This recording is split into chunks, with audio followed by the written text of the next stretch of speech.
નમસ્કાર મિત્રો, જય શ્રી કૃષ્ણ, જય માતાજી, હર હર મહાદેવ. કેમ છો બધા? સ્વાગત છે તમારું અમારા યુટ્યુબ ચેનલની અંદર. અને આજે વાર છે રવિવાર અને અત્યારે અમે છીએ મારા માસીના છોકરાની ઘરે, જે આપણે જીરા ગયા હતા. એમને કીધું, મેં તમને યાદ હોય તો કીધું હતું કે એમનો મોટા દીકરા છે રાજકોટ છે, તો અત્યારે પછી છોકરાઓને લઈને શું આવતા રહ્યા હતા પ્રસંગમાં છીએ અત્યારે તમને ખ્યાલ છે. પણ તમને હું એના ઘરે પેલા ભગવાનના આજના દર્શન કરાવી દઉં, એના દર્શન ભગવાનના આજના. અને જો અત્યારે નાસ્તા પાણી કરીને બધા ફ્રી થઈ ગયા છીએ. અને મારાથી ખાલી 5-6 દિવસ જ મોટો છે, એના 7 તારીખનો, એટલે હમણાં કાલ પ્રમદેનો જન્મદિવસ છે, 12 તારીખે મારો છે, એટલે 5 થી 7 દિવસ મારથી મોટો છે. અને એમના પત્ની, ધર્મપત્ની જય કૃષ્ણ ભાભી, અને એને ટાઈટ જો લાગી ગઈ છે, તમે જોવો ખાલી ખૂણામાં એટલું બધું ઓઢી લીધું છે. ને એ બધું નાસ્તા પાણી કરીને બધું ભેગું કરીને એ બધું ભરવા મળ્યા છે, કારણ કે થઈ ગયું છે મોડું ફૂલ. અમારે ત્યાં બધી તૈયારી ચાલુ થઈ ગઈ છે બધી પ્રસંગમાં. અને જો એના ડોગી, શું નામ છે એનું? જુજુ. અને આ જો અમારા ભાઈનો છોકરો છે કશ્યપ. મેં તમને જીરા ફોટો બતાડ્યો તો યાદ હોય તો. આ રીતે રવડો છે. કેટલામાં ભણીશો? 6th સ્ટાન્ડર્ડમાં છે. અને આ ભાઈ અમારે માસીનો દીકરા મોટા, મનોજ. મહાદેવભાઈ. હા, અત્યારે રાત્રે અમે લોકો 11, 12, 1 વાગે અહીંયા આવતા હતા. પછી આવીને 1:30 વાગે તો સૂતા. અને ત્યાર પછી અમે અત્યારે સવારમાં મોડું થઈ ગયું ઉઠવાનું, અને અત્યારે પહોંચવાનું છે મવડી ચોકડી આજુબાજુ ક્યાંક છે. ઘરે પ્રસંગ છે સીમંતનો, અત્યાર સુધી વાડીમાં હતા, પ્રસંગ ઘરે રાખ્યો છે, કદાચ પાછું જમવાનું ત્યાં જ હશે, એ રીતનું છે પ્લાનિંગ. અને આથી અમે નીકળવાના છીએ. ના, એનું ઘર છે આવી રીતનું, તમને જો થોડુંક અહીંથી બહારથી બતાડું. જો અહીંયા બહાર પાછું ઘરની બહાર નીકળતા જ અહીંયા આ મંદિર છે, આ બધું પાર્કિંગની બધી વ્યવસ્થા છે, અને જૂના એરપોર્ટની બાજુમાં છે. જો અમારા માનુબેન તૈયાર થઈ ગયા છે. ચાલો જો નીકળવું છે. અને અહીંયા જો અત્યારે બ્લોક ચાલુ જ છે. અને ઉપર પાછા જો રીતે 2 રૂમ ને એવું બધું છે આ બધું અંદર. અને એની ઉપર એવી રીતે છે, સારું છે, મેડિકલ લાઇનમાં છે અહીંયા. અને રાજકોટમાં એમાં બધા સાથે હતા 2007માં, અને સાથે બહુ રહ્યા. પણ એ અહીંયા રહી ગયો, મારે સુરત જવાનું થયું, એવું થઈ ગયું. પણ ઈચ્છા તો મને રાજકોટ બહુ જ મન થઈ જાય, કારણ કે ગ્રુપ સારું છે અને આનંદ આવતો એવું બધું કરતા, એટલે એવું બધું છે. તો ઠીક છે, ચાલો અમે નીકળીએ. 11:30 થઈ ગયા છે. આપણે જ્યાં પ્રસંગમાં જઈને બધા મળીએ આપણે. ચાલો તો જો નીકળવાની તૈયારી કરીએ છીએ. અને મેં કીધું આ ઘરનું આગળનો ભાગ છે, અને અહીંયા મંદિર છે મહાદેવનું, તમને બહારથી દર્શન કરાવી દઉં ભગવાનના. અહીંના મહાદેવનું શિવલિંગ છે, આવી રીતે મંદિર છે, સોસાયટીની અંદર જ છે. અને આ ઘર છે, એટલે હાવા મડીને છે. અને અહીંયા પાર્કિંગના બધી સુવિધા ને એવું બધું છે, બેસવાનું બહુ સારું એવું, હા વડીને છે, આનંદ આવે એવું છે. અને આ બહારનો મેઇન રોડ આવી ગયો, જૂના એરપોર્ટની પાછળ જ છે. અમે લોકો ત્યાંથી અહીંયા આવી ગયા, અને અહીંયા જો તમને અમારા માતાજીના દર્શન કરાવું. અમારે જો બેન થાય છે તૈયાર, નવડા અંકોળ કરાવી અને એને તૈયાર કરે છે ત્યાં. અને અહીંયા બધા રાંદલમાં ગીત ગાયા, એવું બધું કર્યું. અને બધા મહેમાન બેઠા વેફર ખાય છે. અને અહીંયા બધા બેસી ગયા. હા, કરાવ્યા. અને અમારા આસ્થાબેન અહીંયા છે, અને બા ને બધા મહેમાન હજી બધા રહી ગયા. અને અહીંયા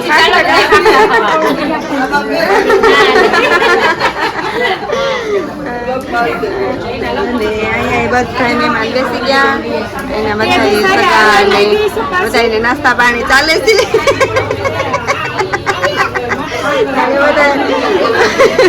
છોકરાઓની હાર બધા મમ્મી લોકો ખાય, છોકરાઓ ખાય, તો એવું બધું છે.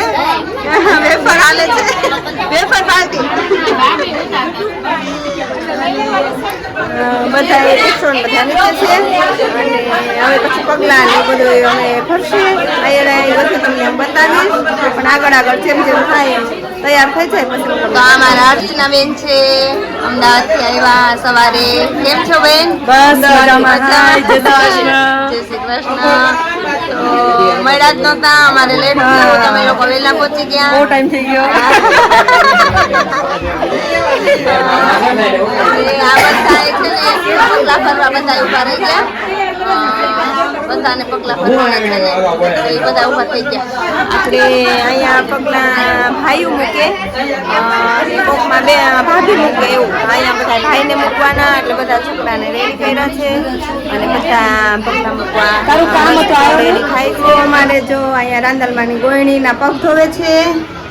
આવી ગયો છે અમારા ધ્યાનાબેનનો વારો, અને પછી છે અમારા આસ્થાબેનનો વારો. હા પછી દાદીનો વારો. હાલો બેટા. આ તું તને લઉં ને. હા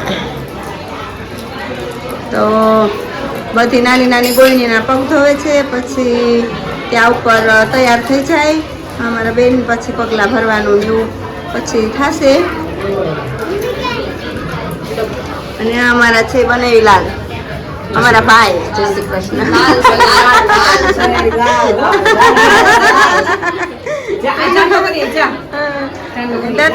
દત્ત છે ગોયણો. હા દત્ત ચાંદલો કરો.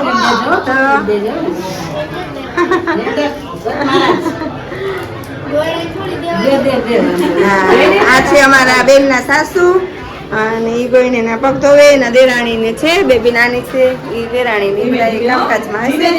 તો માસી જય શ્રી કૃષ્ણ. હા ધીમે ધીમે આવજો. હા ના ના કાલે આવી જ જાય. કાલે આવી જાય. કાલનો જોયો સાંજીનો ને આજે આવી ગયો. હા તો બસ હાલો ઉપર જઈ અને પછી ઉપર શું છે શું નહીં તમને કહું.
છેલ્લો વારો મારો જ હોય.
તો મિત્રો અત્યારે જો બધાએ મોસ્ટલી જમી લીધું છે અને બધા હવે પોતપોતાની રીતે જવાની તૈયારી કરે છે અને ઘણા ખરા તો નીકળી ગયા ને બધે જો થેલાને એવું બધું ભરાય છે અને અમારા માસીની છોકરીને ભૂખ બહુ લાગી છે એટલે મેં કીધું તું જમી લે પછી અમે આવીશું ફોટા આપણે પાડીએ એમ તો પાસે આવ્યા હજી જમવાનું તો ચાલુ જ છે ધીમું ધીમું કા હા અને જો આગળ બધા નીકળીએ છીએ અમે બધા થેલા બેલા ભરી લીધા છે હા નિરાતે જમજે હા એવું છે ને બાકી જો બધા જો અને આ નવા કપલિયા આવ્યા છો એવું છે તો ચાલો અને જો બધાને જવા માટેનું મિલન ચાલુ થઈ ગયું છે બધા નીકળવાની તૈયારી કરે અવનીને સૌથી વધારે ઉતાવળ છે એવું છે અને અમારા માસી ને બધાને હા નવા નવા કેવું બર્ડ્સ કહેવાય એવું કંઈક આવે ઇંગ્લિશમાં હા એમ એટલે આમ હાચવીને હાલે છે એમ કે ખાડો હોય તો એ બતાડે એવું છે જો આને ઓળખાણ કઢવાની છે અમારા મામા નીકળવું ને ના અને આ આવ્યા છે અમદાવાદથી આપણે કાલે જવાનું છે ત્યાં એ ઓલા જીજુ આજે એના બધાને ભેગા કર્યા ને તો મિત્રો અત્યારે રાતના 10:30 વાગી ગયા છે અને અમે લોકો રાજકોટથી ઘરે આવી ગયા છીએ મારા માસીના ઘરે ચલાલા કારણ કે અહીંથી પાછું કાલે બહાર જવાનું છે એટલે અત્યારે તૈયારી જો બધી ભરવાની ચાલુ કરી દીધી છે અને આ રાજકોટથી અને શું કહેવાય બા પેરામણી કહેવાય ઓલું હાંજીનું આપ્યું છે સિંહાસન બધાને સિંહાસન આપ્યું છે અને આમાં પતાસન એવું બધું આપ્યું છે તે વળી આ પૂજાબેનનું છે અમદાવાદ લઈ એના ભાગનું અને આ બધું જો ભરવાનું ચાલુ થઈ ગયું છે મારા માસી ભરે છે આ બાજુ થેલા ને એવું બધું ભરે છે અને પછી અત્યારે ભરીને સવારમાં વહેલા નીકળવાના છે હું મારા બા અને બધા છે માસી છે ને મારા માસા છે જાગું તો અત્યારે રાજકોટથી બેસી ગઈ સુરત જવા માટે કાલે સ્કૂલે અમારે આસ્થાબેનને પહોંચવાનું હતું એટલે જવું પડે એમ હતું નકર તો પછી કદાચ એક દિવસ ચાલત પણ આવતીકાલે એને પહોંચવું જ પડે હતું ગમે એમ કરીને એટલા માટે એ નીકળી ગઈ છે અને અમે લોકો આ ભરી નાખી સુઈ જશું જેમ બને વહેલા અને મારા માસાને અહીંયા ખૂણા ઊભા ઊભા થતું એને અંદર આવું છે એમ છે એટલે આખા ઉભો પૈસા કરે છે આમથી આમ ઠીક છે ચાલો અમારે જવાનું છે બહાર અને એ બધું પેકિંગ કરે છે આવી પછી ઘરનું પેકિંગ કરશું અને જેમ બને વહેલા સુઈ જશું એડિટિંગ કરીને વિડીયો તો એ 12 એવું થઈ જશે. એટલે સવારમાં જલ્દી આપણે વહેલું ઉઠીને આપણે આગળની તૈયારી માટે અને આગળના પ્રોગ્રામ માટે નીકળી શકાય. તો ચાલો મિત્રો, અત્યારે મારા બ્લોગને આજે પૂર્ણ કરું છું અને કામકાજ કરીને બધા ફ્રી થઈ ગયા. બધી તૈયારી થઈ ગઈ છે કાલે જવા માટેની અને કાલે સવારમાં વહેલા નીકળવાના છે. મારી બા તો સૂઈ હોતે ગયા છે આ બાજુ અને હવે હું ગાટલા પાથરીને ઘડીક સૂઈ જાય એડિટિંગ કરીને નિંદર આવે ત્યાં સુધીમાં. પછી સવારે કંઈક થોડાક મથશું ને એવું બધું કરશું વહેલા. તો મારા વ્લોગને પૂર્ણ કરું છું. કાલે ફરી મળીશું નવી મસ્તી સાથે, વાતો સાથે. તો મારી ચેનલને તમે લાઇક કરજો, શેર કરજો, સબસ્ક્રાઈબ કરજો. નવા છો મારી ચેનલ ઉપર તો સબસ્ક્રાઈબ કરવાનું ભૂલતા નહીં. ખાસ મિત્રો, મારો વિડીયો તમને ગમતો હોય તો શેર કરવાનું ન ભૂલતા. બસ મિત્રો, તો આજ માટે એટલું. આવજો. જય શ્રી કૃષ્ણ. હર હર મહાદેવ. સનાતન ધર્મની જય હો.